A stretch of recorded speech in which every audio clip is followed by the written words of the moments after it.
Hello everyone, welcome you all to our YouTube channel mister in maths. स्वागत है आप सभी लोगों का आपके अपने इस YouTube channel mister in maths में। तो कैसे हैं आप लोग? आशा करता हूँ आप लोग बहुत ही अच्छे होंगे और आप अपनी पढ़ाई बहुत ही अच्छे तरीके से कर रहे होंगे। तो चलिए शुरू करते हैं आज का अपना नया टॉपिक, प्रोबेबिलिटी, है ना, प्रोबेबिलिटी। ठीक, और जो लोग इस चैनल पे नए हैं प्लीज़ चैनल को सब्सक्राइब ज़रूर कर लें। तो चलिए शुरू करते हैं। प्रोबेबिलिटी मीन्स क्या होता है कि मतलब किसी भी बात के होने के कितने चांसेस हैं, है ना। मतलब पॉसिबिलिटी, प्रोबेबिलिटी क्या बताता है? पॉसिबिलिटी बताता है कि कोई बात कितना मतलब कहाँ तक सही है ना। और जैसे एग्जांपल ले लो, जैसे सूरज ईस्ट में उगता है ना, तब सनराइजेज इन द ईस्ट, तो ये तो बात सत्य है ना। तो इसकी प्रोबेबिलिटी तो 100% होगी ना, मतलब ये बात तो सत्य है, हमेशा ही सत्य रहेगा कि सूरज हमेशा क्या ईस्ट से ही निकलेगा, है ना। अब जैसे एक एग्जांपल ले लो कि आज बारिश होगी, है ना, तो इसका चांसेस तो कम है ना। बारिश का मौसम रहेगा तो बारिश हो सकती है ना। तो होने की कितने चांसेस है, पॉसिबिलिटी है, वही हमें क्या बताता है? प्रोबेबिलिटी, है ना। और इसमें क्या क्या टर्मिनोलॉजी है, क्या क्या पढ़ना है हमें इन सब वर्ड्स पे ध्यान देने पड़ेंगे कि फेयर मतलब एक्सपेरिमेंट क्या होते हैं, उसमें फेयर और रैंडम एक्सपेरिमेंट क्या होते हैं, इवेंट्स में क्या होता है, एलिमेंट्री इवेंट क्या होते हैं, कंपाउंड इवेंट क्या होते हैं, इम्पॉसिबल इवेंट क्या होते हैं ना, श्योर इवेंट या सर्टेन इवेंट क्या होते हैं ना, complementary, equally likely outcomes and events, ये सब क्या होता है, ये सब हम समझेंगे तभी जो एग्ज़ाम्स में क्वेश्चंस होंगे वो हमें अच्छे से आ जाएंगे समझ में। तो चलिए समझते हैं पहला एक्सपेरिमेंट क्या है। एक्सपेरिमेंट मतलब हम कोई भी इवेंट मतलब एक्सपेरिमेंट कर रहे हैं, जैसे कॉइन है उसको टॉस कर रहे हैं तो हेड आएगा टेल आएगा ना, ये एक्सपेरिमेंट हो गया। और जैसे हम लूडो खेलते हैं तो लूडो में जो डाई होता है उसको जो हम लोग फेंकते हैं, थ्रो करते हैं, तो उसमें मतलब जो आता है 1 to 6 नंबर रहते हैं ना, तो उसमें आने की प्रोबेबिलिटी क्या होती है, ये सब एक्सपेरिमेंट हो गया ना। तो अब यहाँ पे वर्ड है फेयर एंड रैंडम। फेयर और रैंडम का मतलब क्या हो गया? फेयर मीन्स क्या हो गया? फेयर मीन्स जैसे हम कोई भी सिक्का उछाल रहे हैं, कोई भी कॉइन उछाल रहे हैं, तो उसमें ऐसा नहीं होना चाहिए कि मतलब कि दोनों साइड ही मतलब या तो हेड हो या तो टेल हो। जैसे शोले मूवी में देखे थे ना, धर्मेंद्र के पास जो कॉइन उछालता है उसमें क्या था, वो दोनों साइड दो सिक्कों को एक साथ चिपका दिया था, दोनों साइड एक ही तरह का था ना। तो ऐसा नहीं होना चाहिए, फेयर होना चाहिए। मतलब अगर सिक्का है तो एक तरफ हेड या टेल होना चाहिए। फॉर एग्जाम्पल जैसे मैं समझा रहा हूँ, जैसे देखो ये एक सिक्का है ना, ये क्या है? हेड है, तो दूसरी साइड क्या है? टेल है ना। तो ये हेड हो गया, ये टेल हो गया, इसको हम क्या बोलेंगे? फेयर कॉइन बोलेंगे, फेयर एक्सपेरिमेंट। मतलब इसको टॉस करेंगे या तो हेड आ गया या तो टेल आएगा ना। अगर हम इस दो सिक्के ले लिए, दोनों सिक्कों को क्या आपस में चिपका लिए, है ना, और चिपका लिए तो इधर क्या, इधर हेड हो गया और इधर भी क्या, सॉरी इधर टेल हो गया, है ना। अगर दोनों को आपस में चिपका देंगे तो इधर टेल हो गया और इधर भी क्या है, टेल है। तो दोनों साइड टेल हो गया, तो मतलब ये फेयर कॉइन नहीं हुआ। मतलब ऐसा सिक्का होना चाहिए कि दोनों तरफ क्या, एक तरफ हेड होना चाहिए और दूसरी तरफ टेल होना चाहिए, उसको हम क्या बोलेंगे? फेयर, है ना, फेयर एक्सपेरिमेंट बोलेंगे। ठीक। और रैंडम का मतलब क्या हुआ? रैंडम का मतलब हम जब सिक्का कॉइन उछाल रहे हैं तो ऐसा नहीं कि हम उसको, जैसे टेल है तो हम टेल लाने की कोशिश करेंगे, जैसे उछालेंगे तो ऐसे टेल ही आ गया, तो ऐसा नहीं होना चाहिए। ऐसे उछालेंगे कि मतलब उसमें प्रोबेबिलिटी दोनों, क्योंकि हेड और टेल दोनों आने चाहिए, मतलब हमको रैंडम एक्सपेरिमेंट करना है ना। तो फेयर में क्या हो गया कि सिक्का हेड और टेल दोनों होना चाहिए, और सिक्का उछालने पे, टॉस कॉइन करने पे हमारा क्या होना चाहिए? दोनों की आने की प्रोबेबिलिटी हो ना। या हम डाइस थ्रो कर रहे हैं या सिक्का उछाल रहे हैं ना, तो ऐसा नहीं है कि मतलब जैसे हम सिक्का उछाल रहे हैं तो हम हेड ही लाएं, है ना, ऐसा नहीं होना चाहिए। ठीक, ज़बरदस्ती लाने की कोशिश नहीं करना है ना। रैंडम में क्या है, ज़बरदस्ती लाने की कोशिश नहीं करना है, टॉस उछालेंगे जो आएगा तो आएगा। ठीक, तो ये हमारा फेयर हो गया, रैंडम हो गया। अब इसका फार्मूला देखते हैं। Probability of any event will be number of favourable outcomes upon total number of outcomes. मतलब जो फार्मूला होता है, जो भी हम इवेंट एक्सपेरिमेंट करेंगे उसमें जो टोटल नंबर आने के चांसेज होते हैं, है ना, जो चांसेज होते हैं और जो टोटल नंबर ऑफ आउटकम्स जो होता है उसी का क्या होता है? रेशियो होता है। ठीक, तो number of favourable outcomes upon total number of outcomes. जैसे मान लो टॉस है हमारे पास, टॉस में क्या होगा? हेड और टेल होगा, है ना। तो अगर हम पूछ देंगे प्रोबेबिलिटी ऑफ हेड, तो प्रोबेबिलिटी ऑफ हेड क्या हो जाएगा? हेड आने की चांसेस क्या है? एक ही होगा, तो एक होगा तो ऊपर क्या हो जाएगा? मतलब फेवरेबल आउटकम्स क्या है? एक ही होगा। और टोटल कितने आ सकते हैं? या तो हेड आ गया तो टोटल दोनों आ सकते हैं ना, तो अपान में 2 हो जाएगा ना।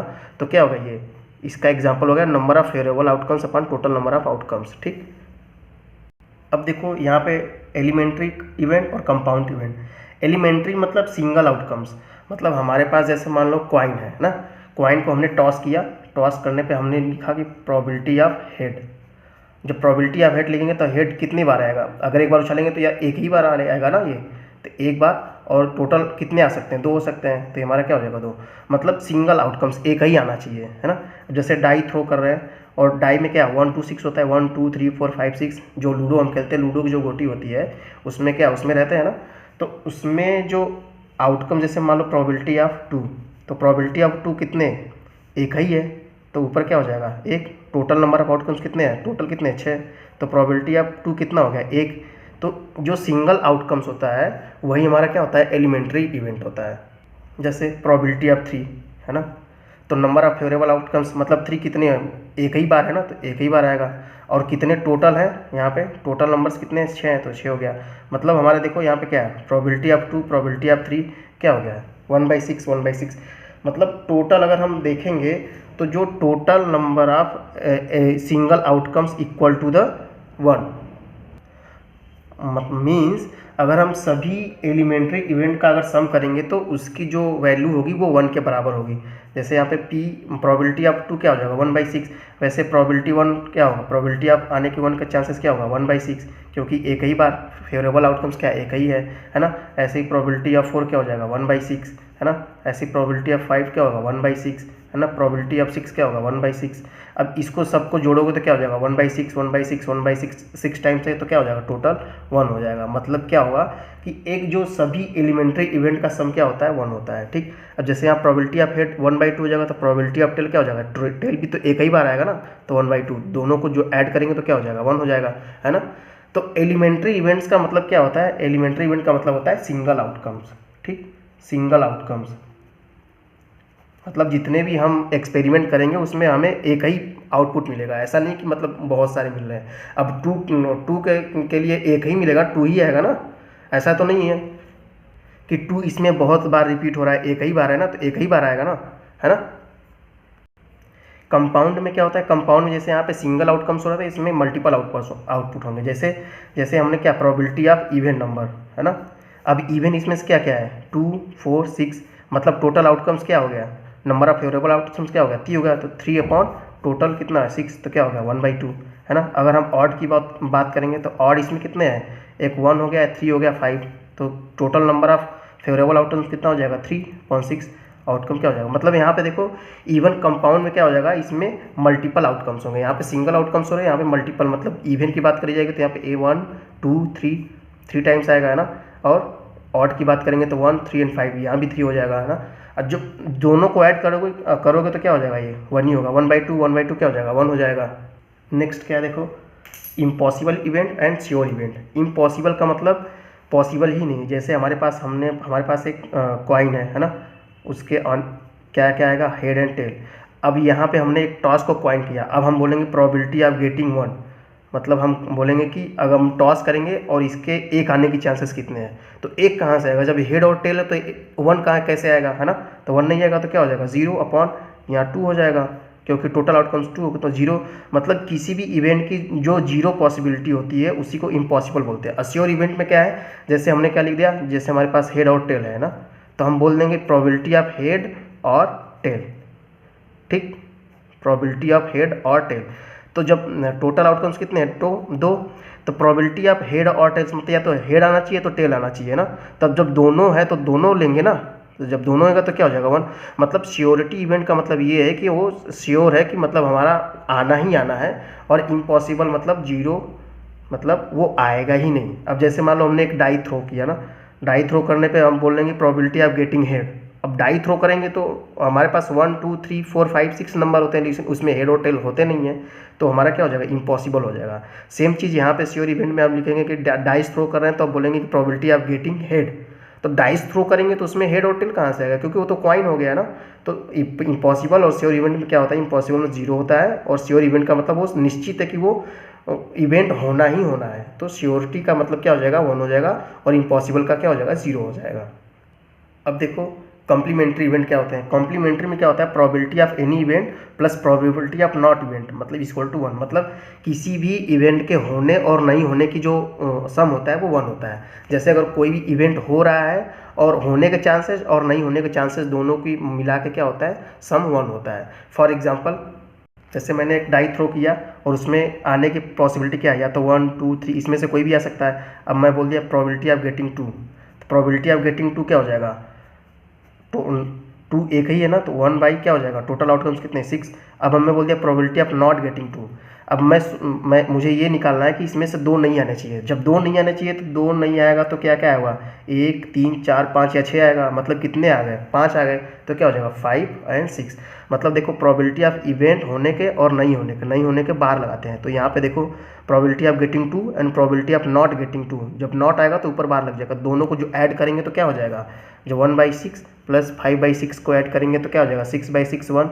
मतलब probability of getting event and plus not event, तो दोनों क्या होता है 1 होता है, ऐड करने पे क्या होगा 1 होगा, है ना। तो यही हमारा क्या है कॉम्प्लीमेंट्री इवेंट है ना। किसी भी इवेंट के पॉसिबिलिटी होने के चांसेस और नहीं होने के चांसेस की वैल्यू क्या होती है 1 होती है। अब equally likely outcomes and event क्या होता है, जैसे हमारे पास हेड और टेल, कॉइन को हमने उछाला तो प्रोबेबिलिटी ऑफ गेटिंग हेड क्या होगा 1/2 and probability of getting tail क्या होगा 1/2। तो देखो क्या दोनों इक्वल हो गया है ना, दोनों इक्वली लाइकली आउटकम्स हो गया। मतलब दोनों के लिए हमारा आउटकम्स क्या होगा सेम होगा, इसी को क्या बोलेंगे इक्वली लाइकली आउटकम्स, ठीक। और जो रेंज होती है, range of the probability of any event, वो क्या होता है 0 से 1 के बीच में होता है। मतलब कोई भी इवेंट या तो होगा या तो नहीं होगा, या तो 50% चांस हो गया तो 60% होगा ना। तो 0 से लेके 1 के बीच में होती है, मतलब 0 भी होगी और 1 भी होगी और 0 से 1 के बीच में वेरी ही करेगी। तो इसको हम रेशियो के फॉर्म में लिखते हैं। और जो प्रोबेबिलिटी ऑफ एनी रेंज क्या हो गया 0 से 1 के बीच में ही होगा, ठीक। अब हमारा मेन टॉपिक है डेक ऑफ कार्ड्स, है ना।